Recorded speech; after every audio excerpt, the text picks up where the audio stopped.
I have with me Lisa Tedesco from our local Small Business Administration office, and she's going to take over.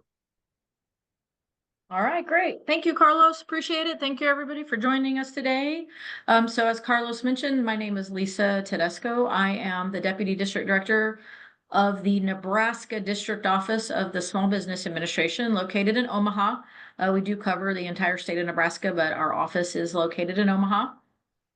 So my particular background is in the federal government contracting realm. So we're going to give you a down and dirty overview of um, how to basically get an overview of how to sort of enter the federal marketplace, if you will. So that's what we're going to cover today. I'm going to be frank and honest with you. I have 30 minutes to cover a very important, very complicated topic. So again, this is just an overview of kind of things that you need to think about if you're trying to decide if the federal government is a market for you. So with that, I want to let you know that basically a lot of the things that I'm going to cover in this quick overview today, I will be getting into much more detail throughout the month of May. So Wednesdays in May, I will be doing a four class series, which essentially takes the things that I'm going to talk about today in summary, and we're going to really dive into them about, sort of looking at this roadmap, if you will, of how to really successfully penetrate the government market.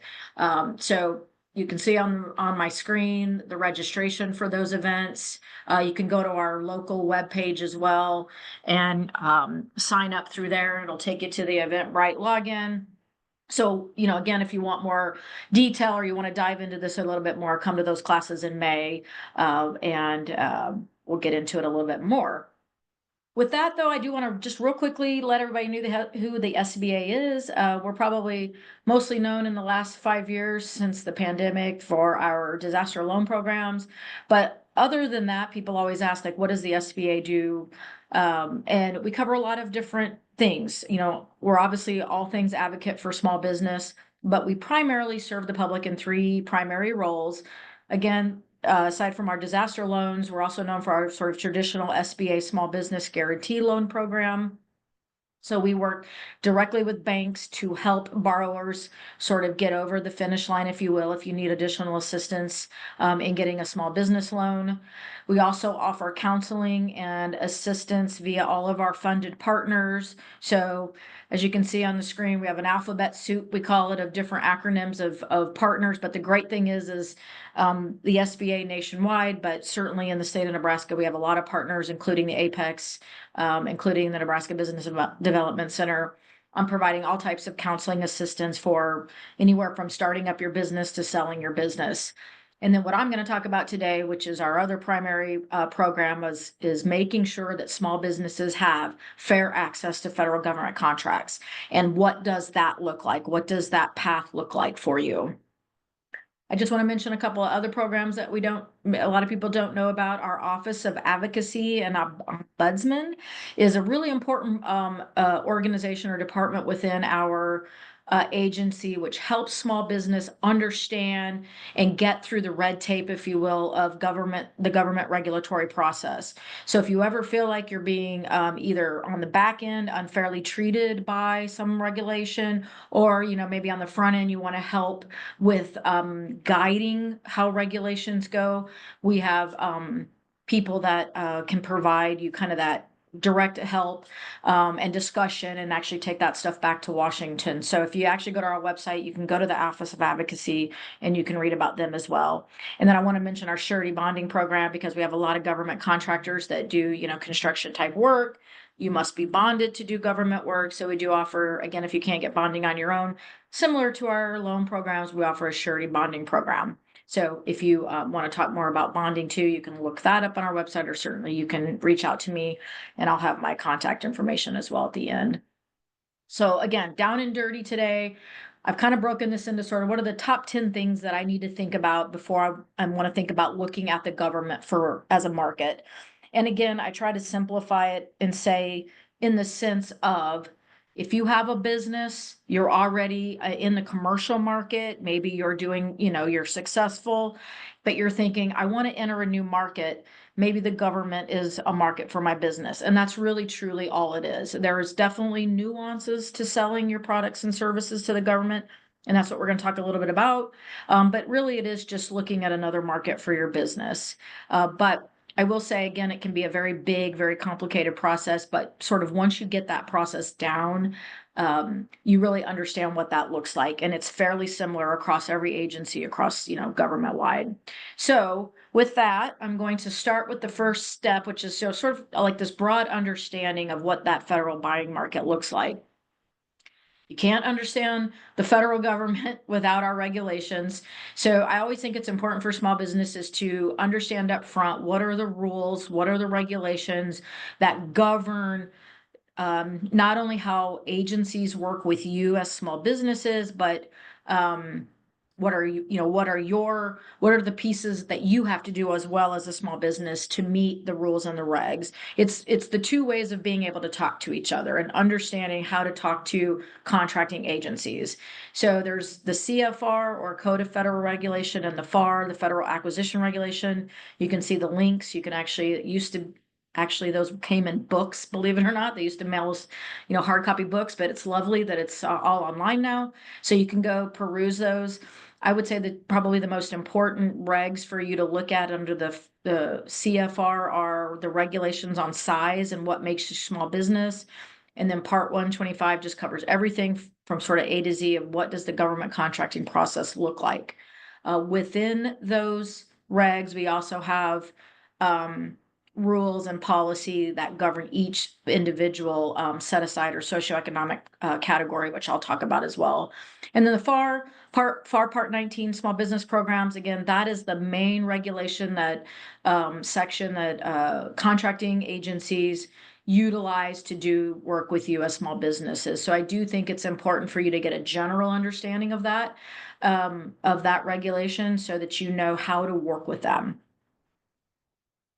So again, talking about understanding the federal market, if any of you have listened to some of the local agencies, local city, state government talk about working with them, it's similar in the sense that we classify industries within the federal government. We use North American Industry Classification System codes, or NAICS codes. So another thing you want to think about is understanding the government lingo. We call those NAICS codes. So before you do anything, you really need to look at the type of work you do and understanding what industry codes are used to classify what you do. And you may have one niche thing you do, therefore you have one NAICS code, or you may have several, depending on what you do. And there really is a strategy that goes around selecting NAICS codes. And also, I'm going to say this throughout the presentation. These are the types of things you want to work with Apex Accelerator consultants to help you really hone in for your business. But these are the websites. So census.gov actually manages NAICS codes for the government, because we actually use NAICS codes for other things within government. But that is the organization that manages it. And then SBA creates size standards based on those industry codes. So that's how we determine whether or not an opportunity or a procurement that you're going to pursue is small for small businesses or for not small businesses, based on our size standards for that particular code, because contracting officers use those codes to classify individual opportunities they put out for bid. So we'll get into that a little bit more. But that's kind of the first thing that you need to look at, is you want to research and understand what NAICS codes apply to my business. Once you kind of understand that, you're gonna, and I mentioned this earlier, contracting officers use those codes to classify the requirements they put out for bid. What we're really trying to do is, as both SBA as advocates for small businesses, is to work with contracting officers to, quote, set aside those opportunities only for small businesses to pursue. So it's important for you to understand what a set aside is, and if you do come to my other class, we're actually going to go out and look at these, and you can really see them if you're not familiar. How do you find these set asides? How do you know they're classified as a set aside? But it will be, again, set aside for businesses only within that category to compete for that opportunity. And again, as I mentioned, we set size standards to correspond to those particular opportunities. So on that last slide, I mentioned these groups. This is the categories you're going to see these set aside programs within the federal government. So there is sometimes some confusion because it can somewhat overlap with maybe what you see at a local government level. You might see, minority business enterprise or small business enterprise. Those are actually different programs, probably similar requirements, but they are different. These are the 5 socioeconomic programs where you will see set asides within the federal government. So the first one in the middle is, are you a small business? So again, you're looking at your NAICS code, you're looking at what industries you're in, you're looking at SBA size standards to try to understand whether you are a small business within your industry. That is a self-certification. So we're going to talk a little bit about registering your business in the government system so that agencies can find you. When you put yourself in that system, you're self-certifying yourself to be a small business under those industry codes we talked about. But the rest of these programs are all now certifications. So, and I have a slide on each of those. We'll get into that later, but just understand that we have a certification for the Hub Zone set aside category, service disabled veteran, the woman owned, and the SBA's 8A program, which is really considered the underrepresented or disadvantaged program.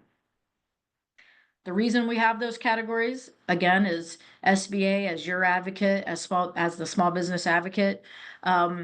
We set guidelines and minimum requirements via Congress to make sure that agencies are spending a certain percentage of their dollars on of their contracting dollars within these programs. And these are the minimums right now that are set by Congress via statute, which is within the Small Business Act. So what this says is the small business goal is at least 23% of all dollars must be set aside for small businesses.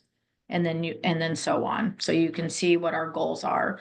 Again, I just like to mention that it is a minimums that are set by SBA and working with Congress, but various agencies have various goals. So I'm going to mention market research throughout this a little bit throughout this this summary presentation, but also you'll understand this if you come to one of my in-person in-depth classes where we talk a lot about researching the agencies and their missions and what their goals are. For example, I just included in the bottom corners, you'll see in FY24, the small business goal for USDA was 57%, GSA was 38%. So it's important to understand as well, not only the missions and, the types of services and products that those agencies are buying, but, where are they with setting their goals and again, meeting those goals. So then how did we do?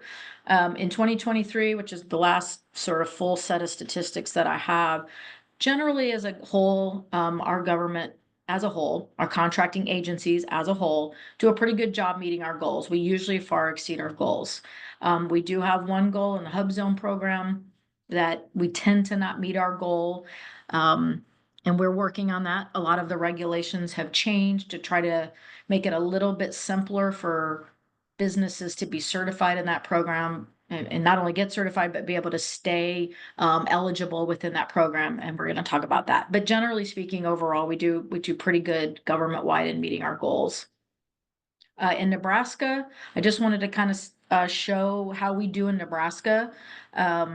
If you look at those national goals in 2023, you can see how well we did. I highlight these to let you know that in most of our programs, we really sort of far exceed our goals in the state of Nebraska, which I do really attribute that to the Apex Accelerator consultants across the state who do a really great job of working with small businesses one-on-one to really help you create a strategy, look for those opportunities, and then ultimately bid on them.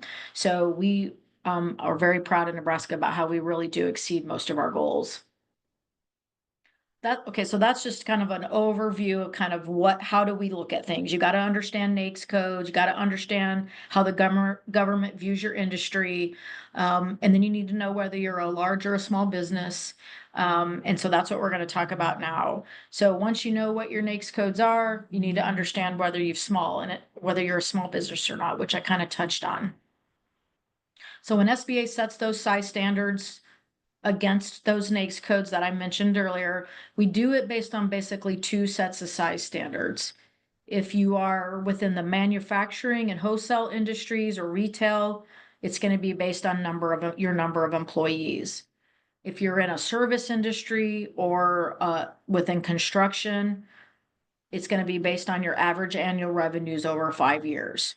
So again, I'm going to get into this in a lot more detail in some of my other classes, but you can meet with an Apex consultant and they can kind of go over that with you so that you can understand, what industries are you small in, what industries might you not be small in, because size standards really can vary and they can be quite large. Because of our size standards, really almost all businesses, 95% of businesses are considered small by our size standards. So if you're, for example, in the construction industry or the IT sector, size standards can go up to, $30+ million a year. Again, averaged over 5 years. So you'll need to understand whether or not you're a small business first. So again, if you want to bid on something as a small business, you'll, be able to know whether you're small for that industry code. So that's kind of that piece of it. So now, so let's say now you know what your NAICS codes are, you know whether you're a small business or not. Now you need to understand, well, does the government even buy within the industry that I work in? This one screen is my entire summary of understanding and making sure you do your market research. So if you noticed on my classes that I'm doing in May, I believe it's my third class is going to be all about market research. So we're basically going to take this slide, if you will, and we're going to really break it down to understand how do you do your market research. But again, for summary purposes for this class, at the very least, these are the three places you should be looking at things. So I kind of look at this as sort of a past, present, and future sort of process of market research. So look up past contract actions, see what the trends in spending have been by government, different agencies. If you've already sort of thought about what your top agencies are that you want to work with, you can go to usaspending.gov and you can see what has been purchased by agencies within your industry. And there's a lot of ways, again, to be able to research that information. But that's past spending. So again, that helps you understand trends in spending, what types of things are these agencies buying, and so on. If you want to see what is current, present, open, ready for bid, all of those opportunities are at sam.gov. Again, another way for you to do lots of different ways to search current open bid opportunities on SAM. Again, you can search by NAICS codes because you'll know what those are. You may have a certain agency you want to work with, a certain area of the country you want to work on, or so on. Or maybe you did get certified in one of those categories. You can look at set aside categories and so on. But anyway, that's the section or the website where we have current open bidding opportunities. And then you can also look into the future and you can look at agency forecasts. So we call those forecast wish lists. Doesn't always mean those things will come to fruition, but agencies are really working well ahead of the fiscal year to try to lay out their acquisition strategies. So if you want to start putting teams together, or you want to start looking at what you want to do in the future, you can start to look at future forecasts and try to get an understanding of what may be coming out that you can start to prepare your company for. Okay, so that's a good summary of doing your research. So again, now you want to understand, do I qualify for any of the categories that we talked about? So here's that same slide I had earlier. How do I qualify? I believe my fourth class, again, will be getting into depth of understanding the eligibility requirements for each of these categories. But I'll just give you a real quick overview of each one. So the 8A Business Development Program is a certification for socially and economically disadvantaged individuals that you will have to supply a narrative to speak to that disadvantage for that social disadvantage. Economic disadvantage, I kind of call the black and white of the numbers. So there are certain thresholds that you have to meet with your net worth, income, assets, and so on to qualify for economic disadvantage. So once you meet that criteria and you get into the program, It really is a business development program. This one does have a beginning and an end date, though. You do graduate, if you will, at a point. If you make it through the entire program and you don't, grow out or, grow too fast and graduate early, you'll be in this program for 9 years. And you will work with actually the SBA district office in your area, and they will kind of help you with this business development for your business in that 9-year program to, again, hopefully to graduate and be able to go on and compete for contracts on your own. The Hub Zone program is a geography-based program. So incidentally, the 8A program is the only one that has a life cycle, if you will, again, a start and an end date. These programs, assuming you qualify, you can, be in these programs and stay certified, essentially forever. But again, this one's based on geography. So if your business is located in what we call a historically underutilized business zone, which we do have a map at our website, you can view your location and the location of your employees to see if you meet this criteria. And then if you do, you can be certified as a small business in the Hub Zone program. The Woman-Owned program is a certification as well. I will say the nuance right now with this program is this program only applies to the set-aside program for businesses owned by women in that are substantially underrepresented. So it wouldn't necessarily be in every industry, if you will. If again, we've talked about understanding what your NAICS codes are. Not every NAICS code applies to this set aside program. So the very first thing that you want to do once you understand what your NAICS codes are before you get certified, you will want to make sure that you go out and view the list of current NAICS codes in this program before you actually get certified. And again, the idea here is to try to increase opportunities for women in industries where women are primarily underrepresented. And then we have our Service Disabled Veteran Program, also a certification. If you're at least 51% owned by a service disabled veteran, you can get into this program. And there are a lot of opportunities for service disabled veterans, particularly, with the VA, because the VA almost exclusively works with veteran-owned businesses. So again, another one of our programs, our set-aside programs specifically for veterans. And again, quick overview, but if you decide that you think I might qualify for each of those, certainly you can go out and look on our website, but you could also come to my last class in May and we get into these programs a little bit deeper. Just wanted to give a snapshot of where you go to apply. So we have a brand new portal for all of our certifications done at certifications.sba.gov. I highly suggest you review some of the user guides and videos and things, or most importantly, work with the Apex Accelerator. We're all still kind of learning this program. It is literally hot off the presses, but it is a lot more user-friendly than our past system. But anyway, this is the one-stop place for all of the federal government certification programs.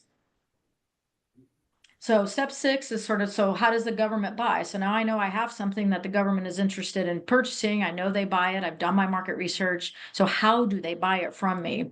So again, just to give you a real quick overview, it's pretty much done in sort of 3 ways. Very large market, sort of broken down into sort of 3 categories, if you will. I've talked about the set-asides program already. There's also if a requirement is not set aside for small businesses or one of those categories, it's likely going to go what we call full and open competition, which means everybody's bidding on it. You're bidding against the big businesses within your industry. But then you can also get down to where we have it's narrow and niche, but there are opportunities for sole source. In the right environment, there's opportunities where if there is only one source available, the government can go to that one source. But we're really primarily trying to look at that section where we're trying to get everything set aside for small businesses. And that's really what this looks like. So based on different dollar thresholds is how you might see opportunities go. So within the small business realm, these are your sort of important dollar amounts, if you will. If you sell a product or a service under $10,000, that's what we consider micro purchase. That has a completely different process for how it's purchased from you as a small business. Agencies have to get quotes, and more importantly, they're probably going to purchase on a credit card. So if you know you sell a widget, under $10,000, what does that mean? That means you as a small business need to be able to take credit cards. There are a lot of credit card purchase holders within the contracting agencies. The next important sort of threshold, if you will, is the $25,000 threshold. Congress has mandated that any purchase at $25,000 or more has to be made public. Right now, that public place, as I mentioned earlier, is sam.gov. So anything out for bid must be put on sam.gov if it's over $25,000. The $250,000 threshold is important because that's what we consider simplified acquisition. All that really means is anything under $250,000 should always automatically go set aside for some small business category. So you're really going to never be competing against large businesses under that threshold. But that over 250 is what's important in the set aside world. If we can find at least 2 small businesses that can do the work, and again, I'm going to get into the rule of 2 very heavily in my in-depth classes, but agencies are looking for at least 2, again, within those categories I mentioned. So 2 8A firms, 2 woman-owned, service disabled, whatever it is. They can find at least 2 that they think can reasonably and what they call responsibly do the work. They will set that aside for in that particular category. Again, over that 250,000. And again, that is what we are always trying to do at the SBA is work with agencies to get those opportunities set aside for small businesses in those categories. So we talk a lot about strategy and what that rule of 2 means for you as a small business, but just understanding that if there is at least 2 businesses that they can find that can do that work, when they're doing their own market research, they will set it aside. And that's what that slide says. All right. So how do I sell my products and services to the government? I think it's important for small businesses to understand what the government fiscal year looks like and how agencies are putting their acquisition forecast together, and how you can market yourself to those agencies. So the government fiscal year runs October 1 to September 30. And there is thought that goes into at the timing of things that they put out for bid or when they're looking for you. So again, we're going to get into what this looks like, but just to summarize it for you, in that first quarter of the fiscal year, that's your opportunity as a small business to start building relationships. They're raising awareness. They're putting out those forecasts that I mentioned. They're trying to find out who out there in industry can possibly do work in this area. They're getting their budgets put together. They're creating their buckets of money, if you will, within that budget. Do we need a building built? Do we need a road redone? Do we, whatever it may be, this is your opportunity to start building those relationships in with the agencies. By the second and third quarter, things are moving quicker. That's probably where you're going to see a lot of things start to come out for bid, and you're seeing a heavy RFP opportunities come out on SAM. That's when you're really working to get in. By the fourth quarter, if the agencies haven't spent their money and there's still money to be spent, they're doing lots of last minute, get the things out. We need quick turnarounds, quick bids. Industry we're used to working with, and they're moving fast to get to know you. So again, this is just to give you a high level understanding of how that works. But as you become a business who works within the government as a customer, really understanding that flow of money, if you will, and how things are looked at is really important for you as a small business. I also think it's super important for you to understand who your customer is. So again, I get heavily into this in my class when we talk about strategic marketing, but you need to understand who are the decision makers, who are the people that you need to be talking to. And within government, there potentially, depending on the agency, a lot of layers to that.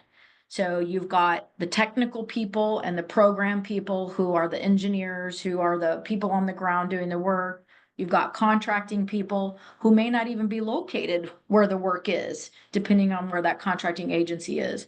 And And we consider those sort of your buyers or your end users.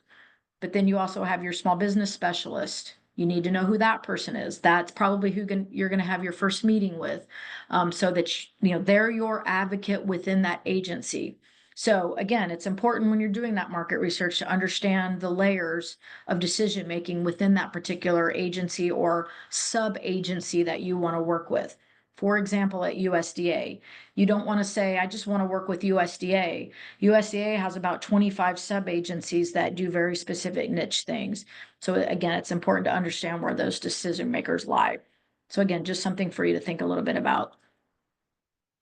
Ingredients to making a favorable impression. I mean, these are the things that once you get meetings, these are just some of the things that you want to think about. Again, be very familiar with that agency, understand their mission. What are they trying to accomplish? Look at past awards, past work that they've done. Look at who they've consistently worked with. Maybe that'll be a future teaming partner, things like that. But be prepared to go to industry days and different types of events. I think it's important for companies, if you can, budget time for marketing and business development. A lot of these agencies will do what we call industry days around the country. Be prepared to talk with those people. Bring information specifically about what you can do to meet whatever need they have, and so on. So, not going to get into all this. I just want to be able to supply it to you. This is something we're going to cover heavily as well when you're thinking about developing your market strategy. Just understand that it is to some degree, it's a very different than what you might do in the commercial market. Essentially, in the commercial market, when you sell a product or service, you're setting the terms. You are saying that I have a product, I'm selling it to you, I expect payment at this time. To some degree, it's the flip with the government. The government sets the terms and the times and the payment and sets those parameters for you as a business. So you need to understand, am I financially strong to be able to pursue that work? Can I cash flow my business and buy my supplies and pay my people until I get paid? Understanding that there's levels of, maximums of profit. So, can I really go across the country and work in California and still make a profit based on the government, what the government expects to pay for that project? So things like that, just different things that you need to think about. But other things, it's very similar to what you do as a small business. What's going to set you apart from your competition, even within government, similar to what you do in the commercial space.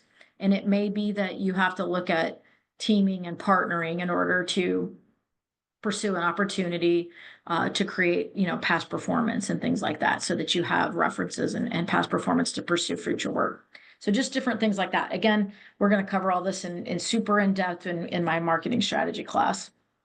Just want to quickly mention capability statements. If nothing else, you need to create at least that 1 to 2 page kind of marketing brochure about what you do.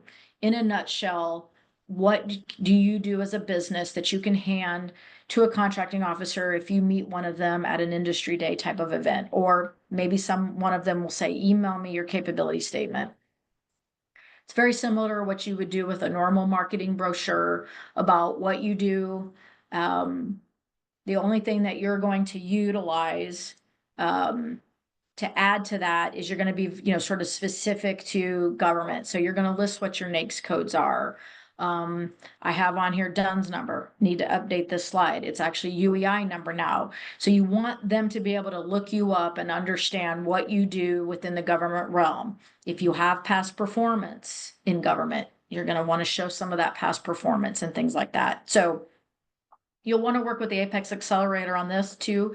They do a lot of great classes on this. They have a lot of great templates to help you craft a really good capability statement that, again, is very specific to government work.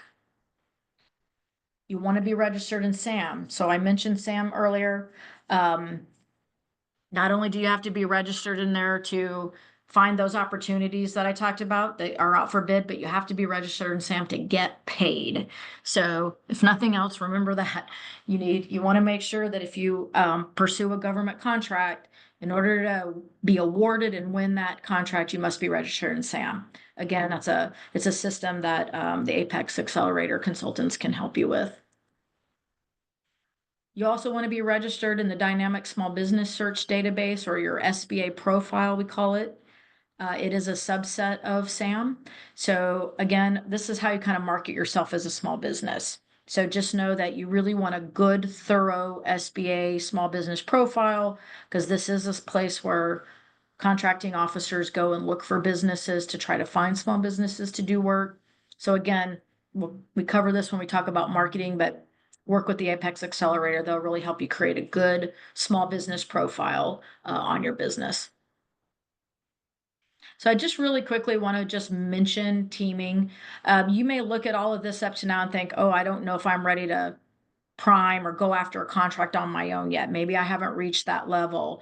One of the ways you can break into the federal government market space is through various teaming options. So we'll get into this into marketing as well, but there are various types of teaming options. You can do things that are a little more formal, like joint ventures and joint ventures within the mentor protege program. But you can also just simply subprime. So you could just subcontract to a large company, and that again may be a good way for you to not only break into government, to build past performance, but being a subcontractor might be a really nice sweet spot for your business, depending on what you do, and working with larger primes or even other small businesses as a subcontractor. And just to give you a little bit of some of the requirements real quick, one of the things you can leverage as a small business as well is large companies who win those really big contracts. Just understand that they do have requirements to subcontract to you. So again, you can leverage yourself as a small business, that any large contract over 750 or 1.5 million in construction, these large companies have to provide subcontracting plans to the agencies in order to be awarded that large contract. So this is definitely an opportunity for you to be able to leverage not only your technical capability, but your small business certification to work with large primes. And again, in my marketing classes, we'll get into like how do you build those relationships. But just a little bit of help again. It'll help you build capacity by subcontracting. So you land that big contract, that's going to help you. Past performance within the federal space is crucial. You must be able to show agencies that you have past performance.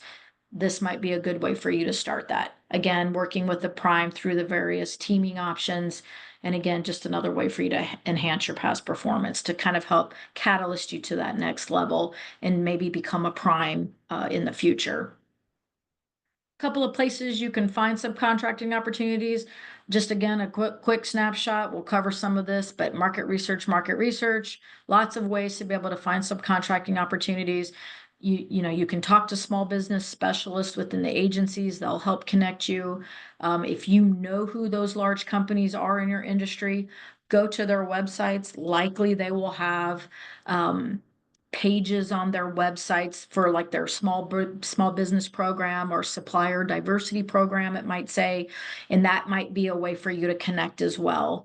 And you can also, again, I talked about reviewing past awards, see who some of those large companies are winning federal work. That might be a good opportunity for you to make a connection with the large business within your industry as well. Let's see, we'll skip that for now. But there are ways on SBA side. I really do encourage you to go to SBA's website as well. We have a lot of things out there that are good tips and tools for you. But one of them in terms of subcontracting, we actually keep some directories of companies as well. Not only do we keep a full list of subcontracting plans and who the large companies are that hold those plans, but we keep a directory of some other larger agencies like DOT and GSA as well. So you could go out and find opportunities because sometimes we're asked, well, I don't know who to talk to. I don't know where to find someone at that large business. This is just sort of another way for you to be able to get connected with some of those large companies and find out who those point of contacts are. So again, I already mentioned this kind of places to find them. They all show up at industry days as well. So if you're having a hard time making a connection via phone or email, you could always go to some of these industry days. We will be There will be a very large industry day for the Society of American Military Engineers, or SAMI, which works a lot with the Corps of Engineer Districts. We'll be doing, SAMI will be holding their annual event in Omaha in May. So you'll need to go look that up at, I think it's samiomaha.org, to look at that industry day. There will be large businesses there, other small businesses, and of course the contracting agencies themselves. So again, if you have funds to be able to attend some of these events, I think it's important to get in front of these people at those events as well.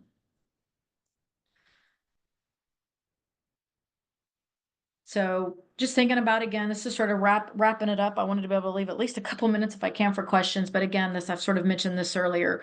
You have to understand if the time is right for you as a small business. If you are just getting started, you need to think about doing this in an incremental step way. Not to say that it can't be done where you go, 100 miles an hour and have success right out of the gate. But I do think it's important to create a very realistic strategy for how you enter the government. And you need to think about that. Very rarely does the government buy in onesies and twosies. They buy in very large quantities generally. So you need to understand whether or not you as a business, depending on your industry, can I meet that requirement with where I'm at today in my business? And if I can't, then again, there are ways to get there. It might be teaming. It might be starting out as, subbing and working your way up. Again, understanding you must have good financial strength. Again, can you cash flow your business?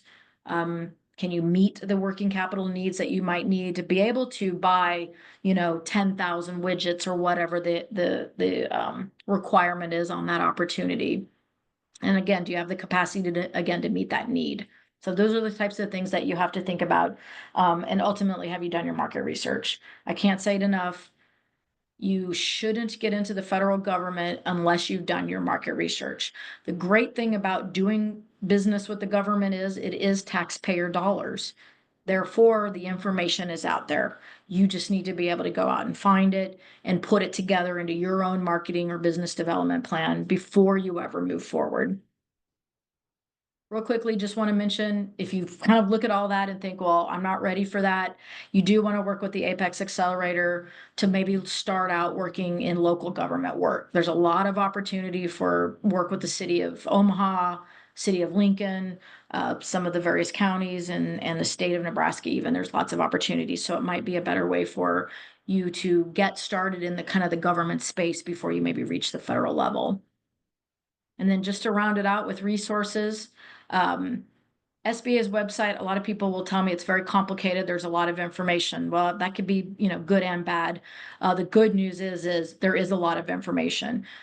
You can go out and review a whole bunch of tips and tools, marketing tips and tools, various things about how to do business with the government. We have an entire guide out there that can help you with understanding requirements, marketing, and things like that. So if you may want to start there, kind of peruse, and again, meet with an Apex Accelerator to kind of help you start that journey.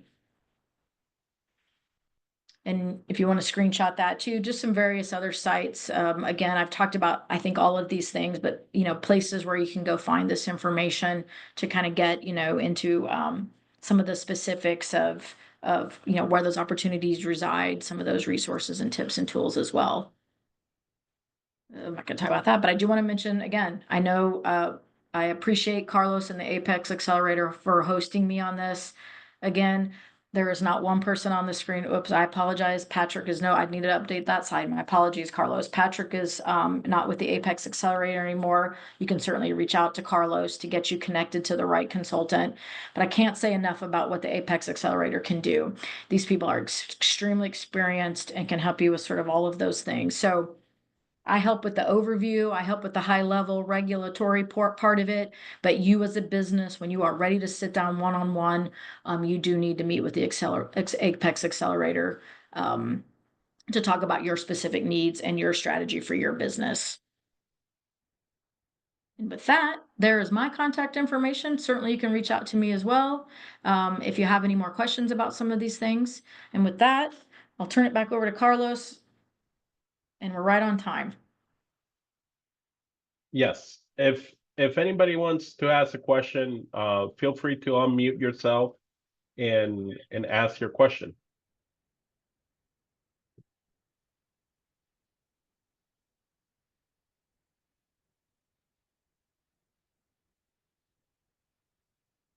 We know it's a lot of information.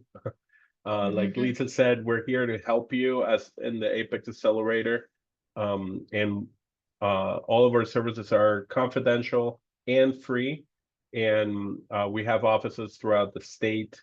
And we're able to provide also training like we're doing today, not only with Lisa, but also with the city of Omaha and other initiatives.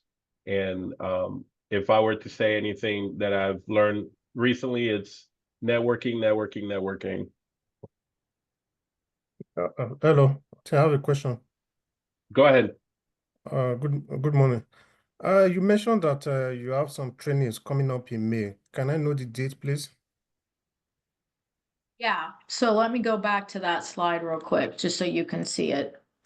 And Maybe. I'll send that flyer that you sent, that Joe Oh, sent. good. Okay, I'll that'd be send great. it to the attendees with Okay, all those dates. oh, perfect. Okay, sorry, I didn't mean to flash all that in front of everybody's eyes, but that's the screen for the, if you just go to, that's great. Carlos will send you the flyer, but if not, if you just go to sba.gov/NE for Nebraska, that'll take you to our local page. We have all of the classes and the links to register are on there as well. And Lisa, we have a Thank you. question.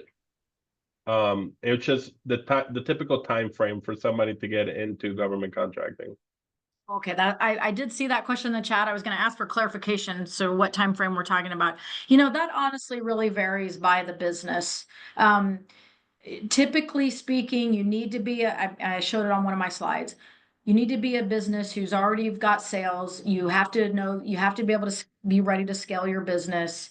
So you need to be a, you know, a in most industries, a pretty established business ready to go. But it really depends on your marketing and your business development efforts. You may not win the first few contracts that you bid on, but you'll learn from each of those. I didn't talk about it in this class, but you can get, for every contract that you bid on and you're not awarded, you can get a debrief. So you can understand what you should have or could have done differently.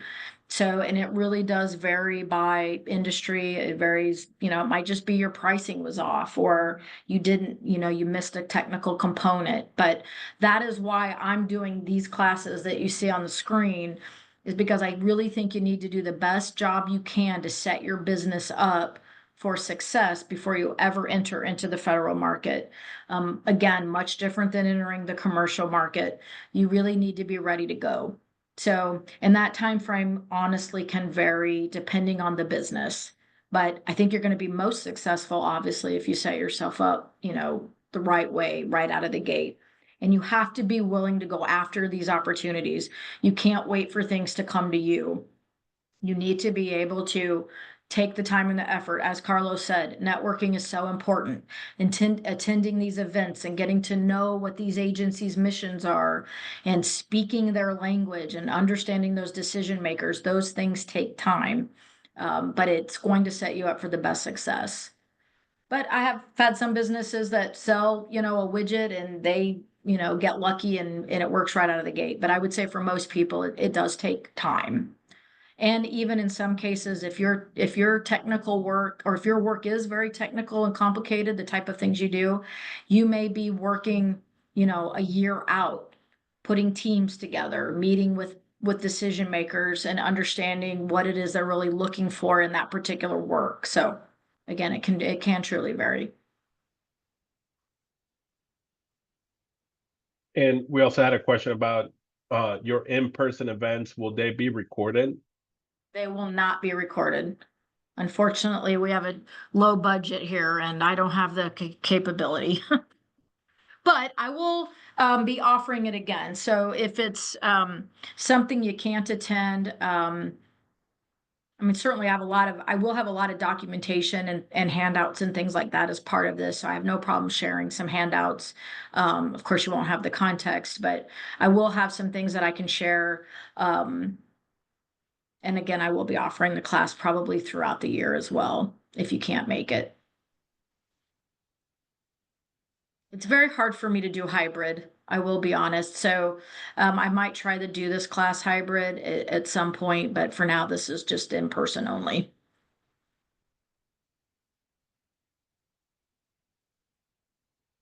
Any other question?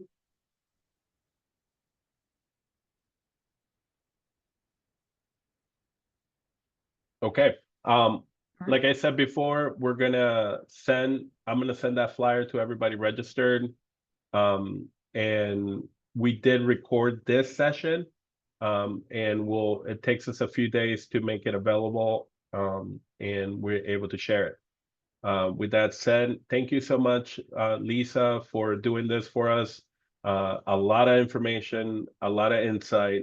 But this is the first steps that we're taking to get into this marketplace. Great. I hope to see everybody or talk to you soon. Thank you again for joining us today. We appreciate it. Have a good Thank day. you. Thank you, All right, thank guys. you. Have a good day.